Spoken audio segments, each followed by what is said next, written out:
Hey everyone, it's Magical Mom Laura, and this was my first sailing on the Disney Wish. I have been on 4 Disney cruises, and I wanted to go over the pros and cons and give you a tour of our stateroom. And I feel like there is a big con that no one is talking about, like really big. It was so bad that I may avoid the Wish in the future, and I really hope they fix it for the treasure. The pros of the stateroom: we were in 6688, which is very aft on the 6th deck of the Wish. Number one, this is an absolutely beautiful room. I love the nautical decor in the older ships, and I wasn't sure if I would like this more modern, muted color, but with the brass features and the muted colors, I found it very soothing, relaxing, and the beautiful Disney art. We were in the Cinderella room. So gorgeous, and I think it's just so much prettier in person. Number two, the beautiful hallways. I really loved what I would call like a walnut tone to the wood paneling with the brass handrails and the colors in the carpet. And this is from the Dream last year. And it's just sort of a more red tone with the nautical carpet. While I still love it, I was surprised how much in person that I really loved the Disney Wish hallways. And be sure to look up because they have like a projection, and you can see Cinderella's carriage and horses in the lights. Amazing. Number three, modern conveniences. Because this is such a new ship, the TV is bigger compared to the small little TV on the older ships. The old ships have the cooler, and the new Disney Wish has a really nice pull-out drawer. I'm not sure which is better, but it looks nicer. I really liked it. Another big difference is that there was no charging station on my husband's side of the bed on the Dream. I was perplexed by this, and even on my side, all they had was like an old school plug. So they really upgraded this with lots of charging options on both sides of the bed on the Wish. On the old ships, the closet doors swing out into the room, and on the Disney Wish, they put in these beautiful sliding doors, and the closets light up when you open them. Number four is the bathroom design, and this is a big one for me. This was such a huge improvement. I just remodeled my bathroom at home, so I really noticed all of the differences with the glass shower door that swings in and out, no curtain that sticks to you, handheld shower curtain. That faucet actually is hard to figure out. You have a tub for families. It's still the split bathroom. The mirror in there has the built-in light. It like the beautiful walnut tones again. Just such a big improvement over the old bathrooms. And then number five. This is a big one, guys. There's a toilet nightlight. This is a split bathroom system, and you can turn on a switch and it lights up the toilet area at night. The Dream did not have this, so it was a huge improvement. Number six, the veranda door lock. On the older ships, it's just a little difficult to do. And if you don't know, this is a child safety lock on the veranda doors high up. And they made a nice improvement on the Wish where you just slide the lock across. Let's jump into the cons. And this first one is the reason why I may avoid the Disney Wish in the future. Number one are the kids' beds. So we have a 5-year-old daughter, and when we're on vacation in a hotel room, we request a king-size bed so we can co-sleep. She sleeps in the middle of us. It just helps her on vacation in a new place to sleep.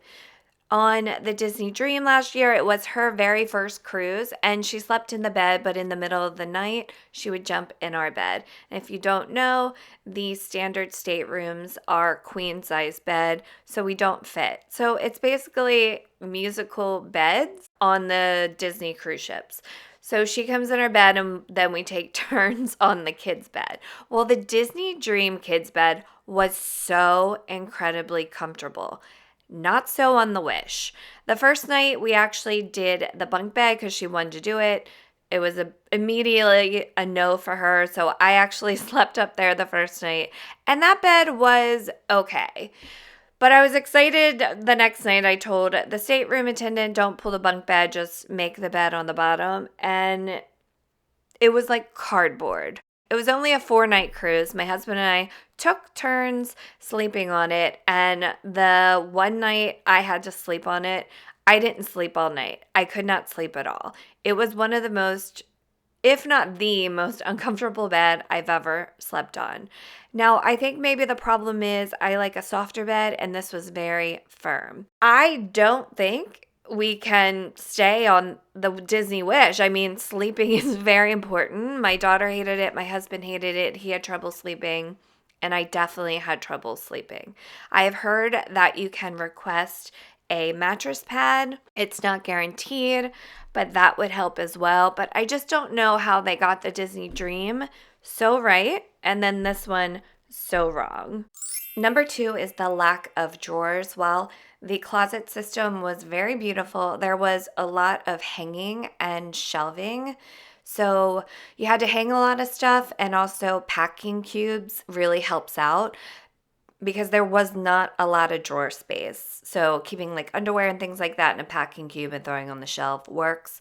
On the Dream, they had drawers over on the mirrored section in front of the couch. And then they also had a bank of drawers to the right of the closet system. Lots of open shelving and even like a cabinet. So I did notice a big difference with the drawer space. Number 3, no midship elevator. So on the Wish, they only had 2 banks of elevators, and our room was all the way in the aft, like I think 4th from the back. And we really felt it was impossible to get to the elevators. It was the longest walk. I will not do aft on the Wish again.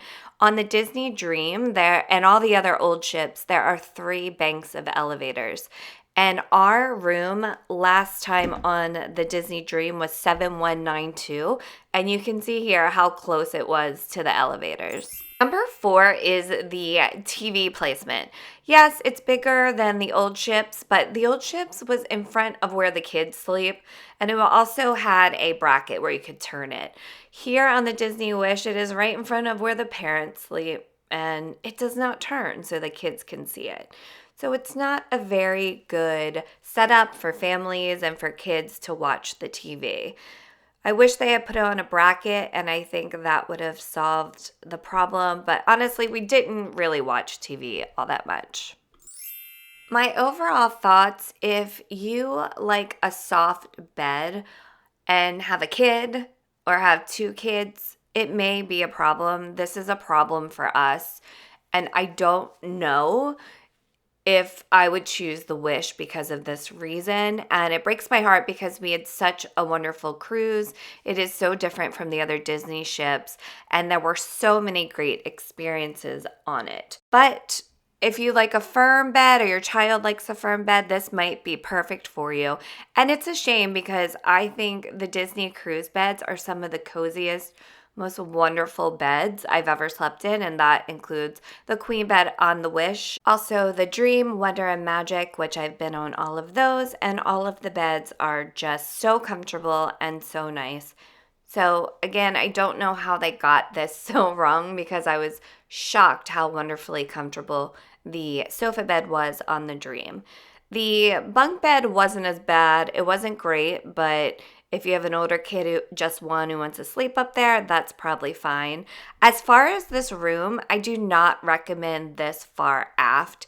It is such a long hike to get to the elevators. The hallway just goes on forever, and it's crazy that they just have 2 banks of elevators in their biggest ship. I would not recommend the aft. And then one cool thing though about it had this area underneath your balcony. So I don't know if you are thinking about if something were to go overboard. It does have this area outside of the veranda. So those are my thoughts on the room, and stay tuned. I'll have more videos all about the Disney Wish.